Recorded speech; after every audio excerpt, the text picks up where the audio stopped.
Assalamu alaikum agayın tuğan.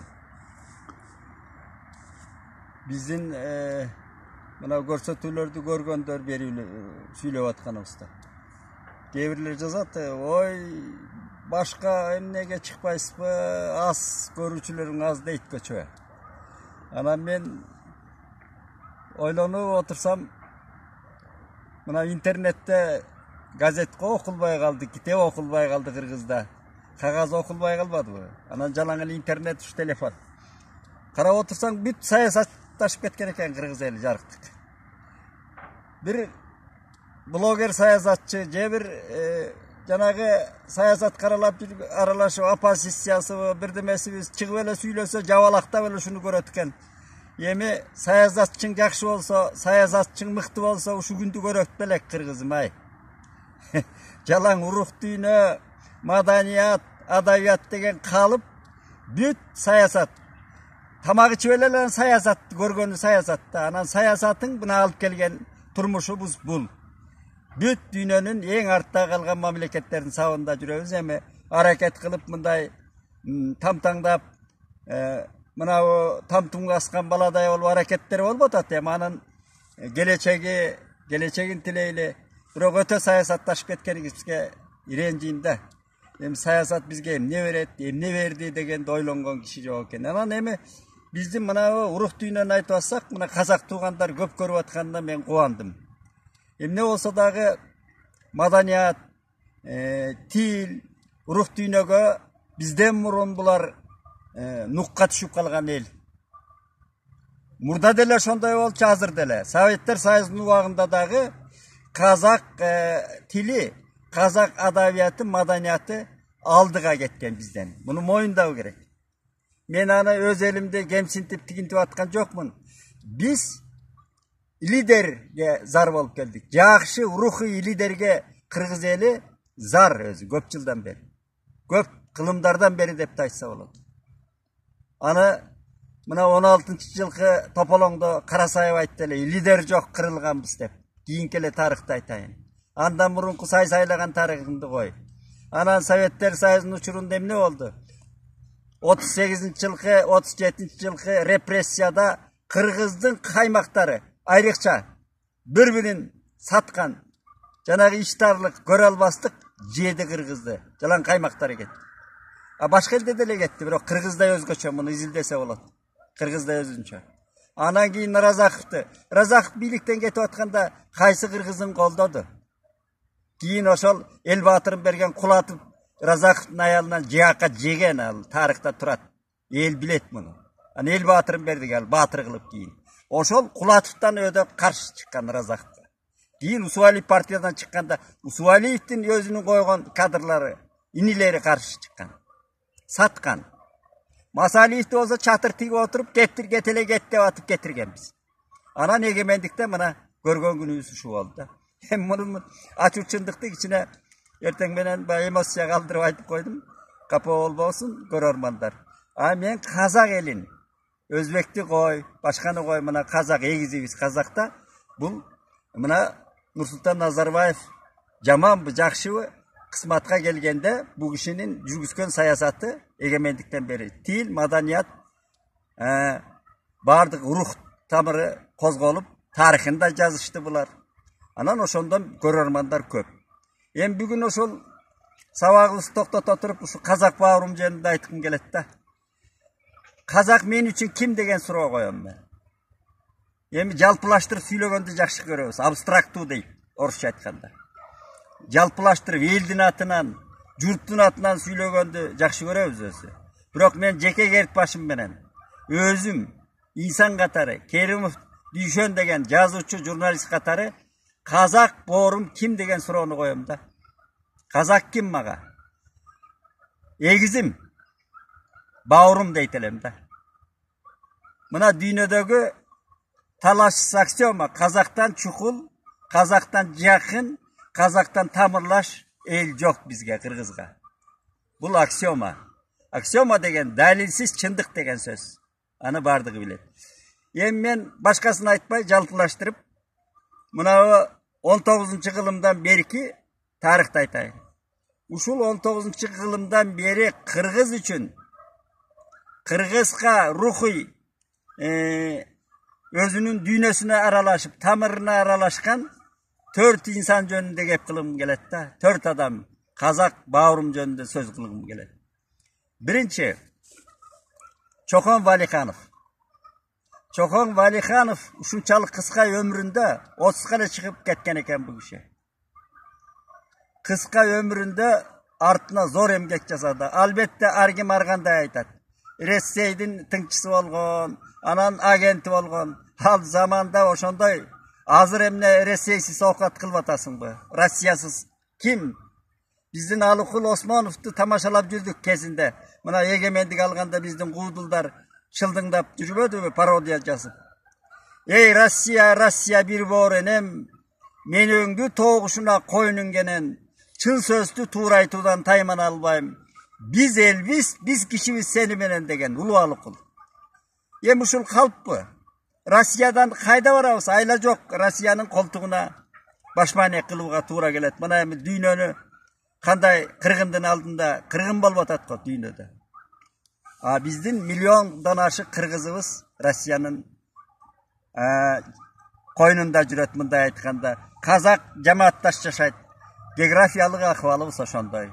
Баары бир тагдырлаш элбиз. Аны кача албайбыз, тана албайбыз. Мына Чохон Валиханов 30 жашында жайрап атат. Кийин Кашкарда 6 жыл, мен тарыхын көп окуганмын. 6 жыл ошол агент болуп, соодагердин атын жамынып, Кашкарда жүрүп, анан ошондон качып өлө турган болгондо, ошол бийликте жүргөн, Кытайдын бир бийлигинде жүргөн өзүнүн жакшы санаалашы бар экен, ошол айтып, сени камайт, жайлайт дегенде анан качып келип, мына биздин Ала Тоо аркылуу качып анан Талдыкоргон областында кийин биз бардык. Ошол кадимки Тезек төрө. Мен тамашалап айтам, кыргыздын жездеси Тезек төрө деп. Тезек төрөнүн айылында, Тезек төрөнүн багуусунда анан каза болгон экен, дүйнөдөн өткөн, ооруп. Эми ар кандай вариантты айтат, эми Россия болду, киши болду, жетигиндей мындай деп. Бирок ошол айтымында Тезек төрөнүн айылында каза болгон. 2019 жылы биз Султан Раев, жазуучу Султан Раев, анда президенттин кеңешчиси болчу. Ошол Султан Раевдин жетекчилиги менен биз ушу Талдыкоргонго барганбыз. Бир автобус киши. Илимпостор, жазуучу, журналисттер, акындар болуп. Ал барганыбыздын себеби казак туугандар Манас эпосу жөнүндө сөз болуп атат. Манас жана улуу даланын маңгилик мурасы деген форум өткөрдү. Мына абдан маанилүү форум эле да. Кийин пандемия болуп токтоп калды ошол идея. Улуу Манас тарыхый эпосунун айланасына бүткүл түрк алемин бириктирүү. Түрк ааламынын урухий тамырын, урухий дүйнөсүн алып келип бириктирүү, ошол менен интеграция жана элдердин жакындашуусун, баягы чачырап кеткен түрк дүйнөсүн калыбына келтирүү деген идея, сонун идея болгон да. Анан пандемия чыгып, андан бери кабарлаша албай жүрөбүз. Анан кийин ошо форумга барганда бизде мына Чохон Валихановдун мүрзөсүнө алып барды, жаткан жайына. Ошол кишинин музейи бар экен ошол жерде. Анан эстелиги 1976 жылы эстелиги курулган экен. Абдан орусча айтканда мощный монумент. Жанагы Мамай кургандай болгон. Мына секиде эменин кашаттын үстүндө дөңдө керемет эстелик. Баарыбыз барып Куран окуп, ошол жерден анан иш-чараларды, маданий иш-чаралар өткөргөнбүз. Ошондо Сауле деген директор болуп жүргөн музейде мени менен курдаш экен. Ошол Сауле деген аял заты менен сүйлөшүп калдым ошол жерде. Киши ошо 76 жылы ачылышында анда Кунаев, Казакстан Компартиясынын биринчи секретары, бүт СССР боюнча сырткы мамлекеттерден келген дейт. Бүт меймандар келип ошол жерде чоң үлкөн ачылыш салтанат болгон. Мына ошондо Чыңгыз Айтматов барып сүйлөгөн экен. Ошонун музейде турат сүрөттөрү Чыңгыз Айтматовдун. Ошондон кийин келген кыргыздар силер болдуңар деп ошо Сауле айым бизге айткан эле. Анан абдан толкундандык. Эми Чохон Валихановго толкунданбай коюуга болбойт. Бұл адам бізге мына бірінші баяғы орыстың экспедициясы саяхатчы деген атменен жамынып келген, албетте экспансия болған. Ошол разведкаға чалғынға келгенде бұл киши баштап келген Тилмеч катары Чохан Валиханов орыстарға. Ошондо көлдүн башында мына Каркыра аркылуу, Кеген аркылуу келген. Келгенде анан Боронбай бийге, кадимки Бугу уруусунун башчысы Боронбай бийге жолугуп, анан ошол жерде күндөлүктөрүндө окуган, көлдү укмуштай сүрөттөгөн, күндөлүктөрүндө жазган. Көлдүн ушу кол тийгиз, адам колу тийгиз сулуулугун, табигаттын байлыгын сүрөттөгөн Чохан баарыбыз. Анан биринчи биздин улуу океандай болгон улуу Манас эпосун кагазга түшүргөн адам биринчи жолу. Жана Көкөтөйдүн ашын Манас эпосундагы эң зор көркөм бөлүмү Көкөтөйдүн ашын кагазга түшүрүп, кийин анан тияктан чыгарткан, Санкт-Петербургтан. Мына биздин кандай дүйнөгө, ааламга чыгарган биринчи тааныткан адам ошо Чохан Валиханов болгон Манасты. Биз кандай унутууга болот муну? Анан кийин муну Айтматовдун дагы, улуу Айтматовдун, Чыңгыз Айтматовдун эскерүүлөрүндө көп. Биздин жазуучулар көп эскерген. Эми аны кыскартып айталы. Ол андан берилеп келгенде мынагы экинчи биздин кыргыз рухуна, кыргыз дүйнөсүнө аралашкан адам Абай Кунанбаев. Абай Кунанбаевдин биздин адабиятка, биздин кыргыз рухий дүйнөсүнө, маданиятына тийгизген таасири зор. Мен бала кезде, мен жеке айтайын дегеним, бала кезде мен казакты кандай кабыл алдым, казак деген элди кандай түшүндүм бала кезде дейм. Мен өзү Керев Дүйшөн деген, тиги Нарын деген, Атбашы деген райондо, Акмус деген айылда туулуп өскөмүн. Кытайдын чек арасында. Кытай менен ар жагы Кашкар болот, биздин Атбашы, Аксай жайлоолору.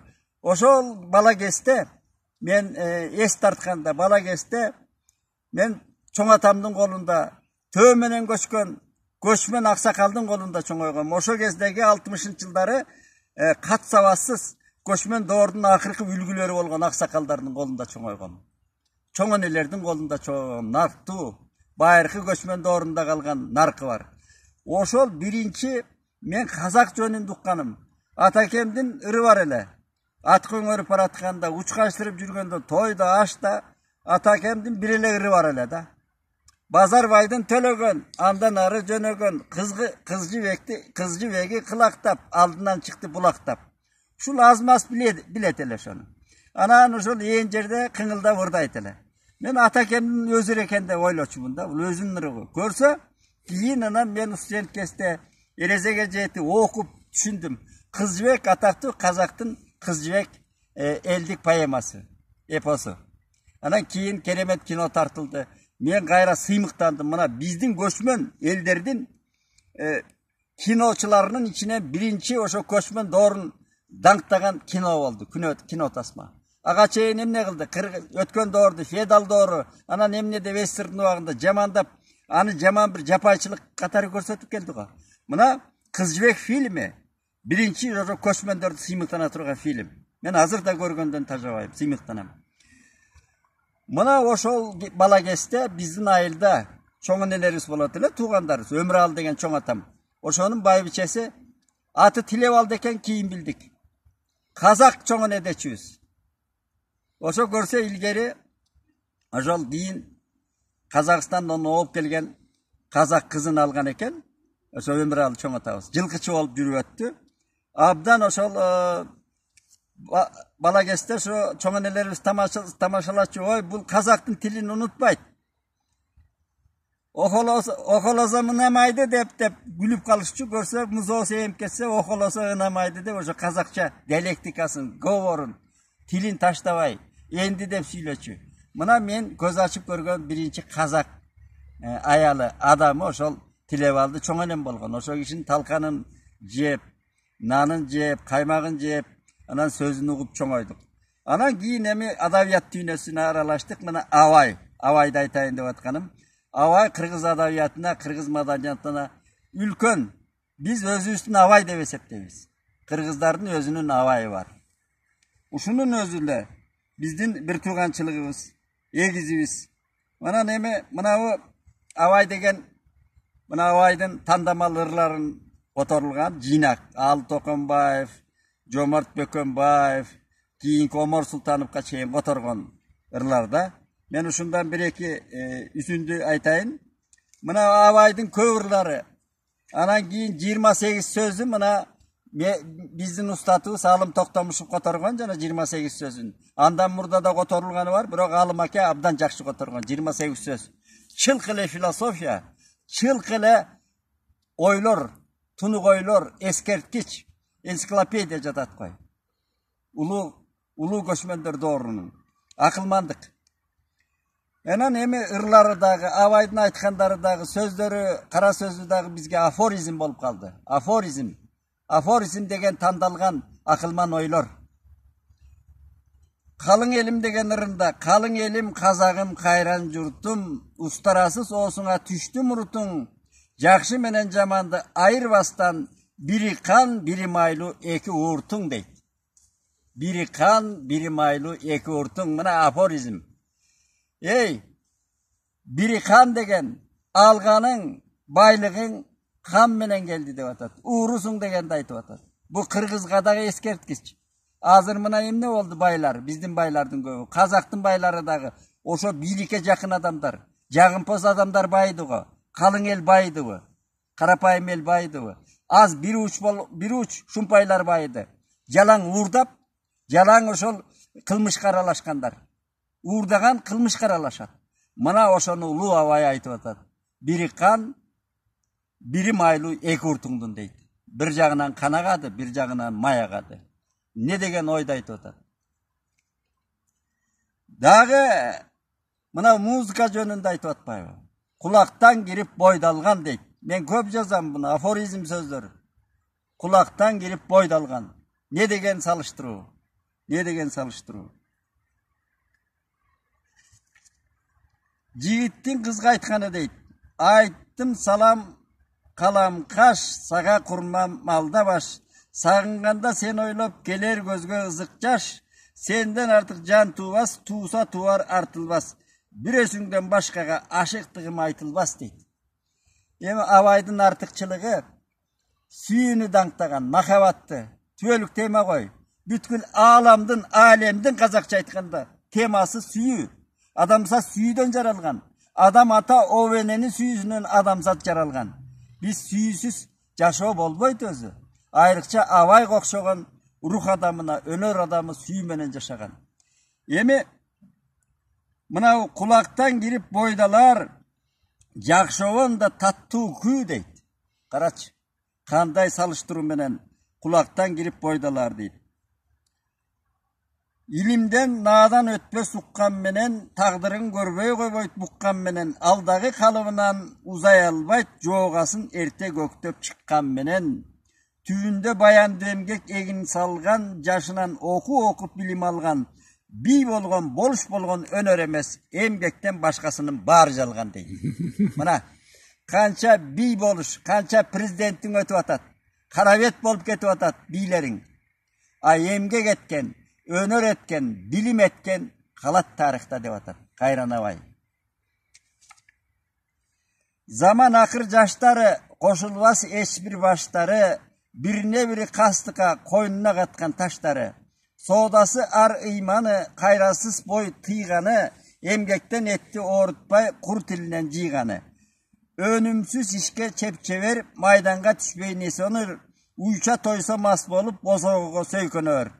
Күлмүңдөп турар көздөрү, калжың келер өздөрү дейт. Мына баракелде. Калжың кой, азыр айткандын баары. Күлмүңдөп бири-бирине мына şu emeler, afyorlar, abdan jumşak, anan abdan bir mayın süyleyt ko. Çındık degen katı bolat, çındık degen oroy bolat, oroy aytılat. Anı moldalarda tesbih karmap çındıkты. Je olbosa jılmаңдап күлүп айта албайсың. Кошомат кылып айта албайсың чындыкты. Чындык деген катуу тиет. Мына ошол биздин башчылар чындыкты көтөрө албай келатат эмгичекти. Ошонун азабын өзүлөрүнүн керт башы менен тартып атат. Президенттерибиз, эл башчылары чындыкты көтөрө албайт. А чындыкты ким көтөргөн? Манас көтөргөн. Мына көчө айттык го. Манас деп қойса, дардая түшөт экенсиң. Үйлөп койгон чанаштай барбая түшөт экенсиң деп кошой абасы айтканда, Канкор Манас көтөрүп атат ошону. Айкөлдүк менен чындыкты көтөргөн. Мына азыр көтөрөбү ошондой чындыкты? Куугунтуктап камап атпайбы? Мына шору ошол. Элдин шору. Ошол башчылардын шору болуп атат. Ошону улуу абай айтып атат. Канча кылым мурда. Эми абай жөнүндө айта берсе сөз көп. Абай биздин абай. Кыргыздын абайы. Ал казактын эле эмес, ааламдын абайы болуп кеткен. Эми үчүнчү адам, биздин кыргыздын рухуна айланган үчүнчү адам, эки Мухтар бар. Казактын эки адабиятчы Мухтар. Мухтар Ауезов, Мухтар Шаханов. Экөө тең бизге мына бир бор кызмат кылды. Мухтар Ауезов кандай кызмат кылды? Мухтар Ауезов жөнүндө айта берсе көп. Мен Мухтар Ауезовдун эки эмгегин зор, үч эмгегин зор белгилейм да. Биринчи, ал киши 26-жылдан тартып, 1926-жыл революциядан кийин эле жаңыдан республикалар түптөлүп атканда Кыргызстанга келе баштаган, Ала Тоого. Келип, айрыкча Манас эпосуна абдан кызыккан бул киши. Көп ойлорду жазган. Ал эми 1952-жылы Манастын элдүүлүгү деген дөпүрө суроо коюлган Москвадан. Албетте, балтанын сабы жыгач болгон.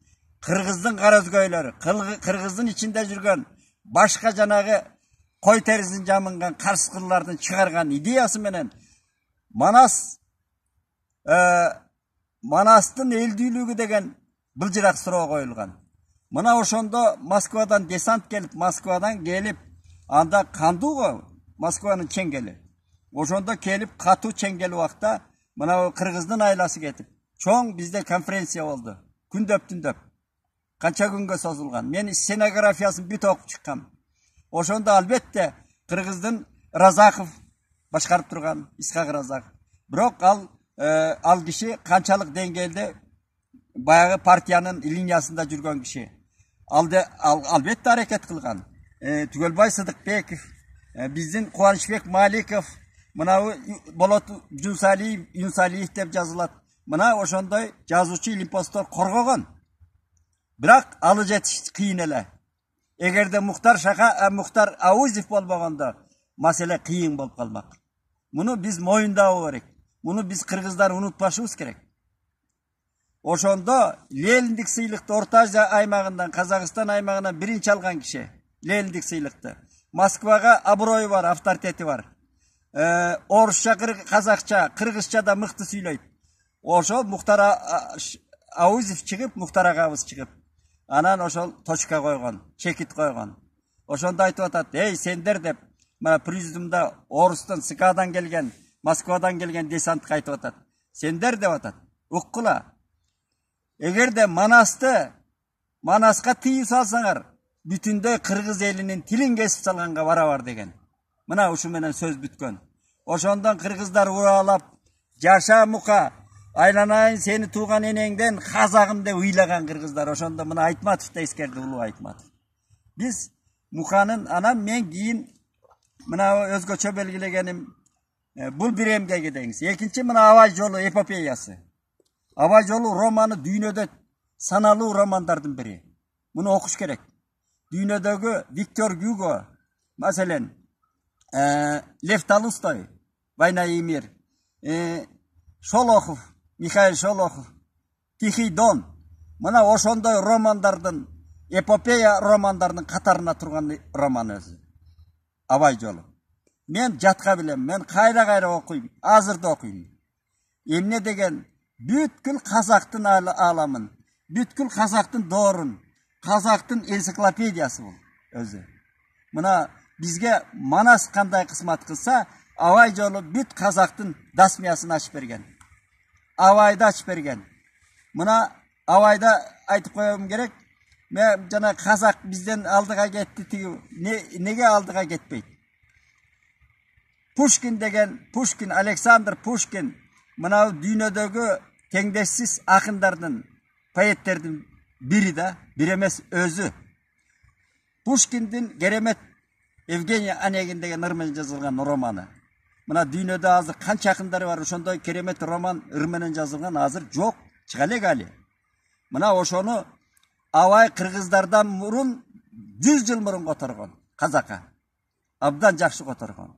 100 жылдан кийин анан биз Абай 88-жылдары, 80-жылдары которуп атат. Анан бизге Эрнис Турсуновдун котормосу менен 1980-жыл бир кылымдан кийин бизге келип атат. Ошол Евгений Онегин, сөз падышасы, ырдын падышасы. Ошон үчүн казак алдыга кетпегенде ким кетет деп мен дайыма азил чыны тамаша айтам да. Анан Мухтар Ауызовдун мына Абай жолу. Абдан мен кайра азырда тамшаны окуймун. Эмне деген сүйүү, трагедия, башкаруучулук бардыгы жатат. Адамдык, адамкерчилик, кайрымдуулук, ташбоордук баары жатат кой. Улуу Манаста кандай болсо. Анан эми Мухаң мына 3-чү дагы бир кыргызга жасаган эмгеги Улуу Саякбай атабызды победасына салып алып, өзү өлөргө чукул 50-жылдын аягында Алматыга алып барган. Алматыга алып барып айтып атат, сендер угуп алга, бүт Казгууга бардык интеллигенцияны жийип алып анан ошол Манасты айттырган.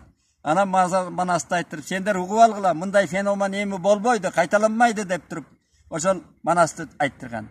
Анан Сакең ошол жерде Манасты айтып, 20 күндө ошо Казакстанды кыдырып, Манас айттырып, анан жанагы валеткасына мындай чамадан болгон, ошого акчаны толтуруп, гонорарын салып берип, кийин муну Омар Султанов айтып берген мага. Ошондо деле Сакең мындай өпчап турмушта жашайт экен. Ошол бир чамадан акча менен келген кемпирине, байбичесине. Ошону биздин улуу белгилүү акын Омар Султанов мага айтып бердиле, ал өзүнчө кеп болсун. Эми кайран Мухаң өтүп кеткен. Мына Айтматовго. Мына Айтматовда чыкканга Мухаңдын чоң саяпкерлик өнөр эмеси бар, кызматы бар бизге. Айтматовду кыргыздын ичинен чыккан көзкамандар, кыргыздын ичинен чыккан баягы трайвалисттер же болбосо жанагыдай өзүнөн башканы чыгаргысы келген көрө албастар Айтматовду муунтканда дегенде Обон деген китеби 59-жылы чыкканда.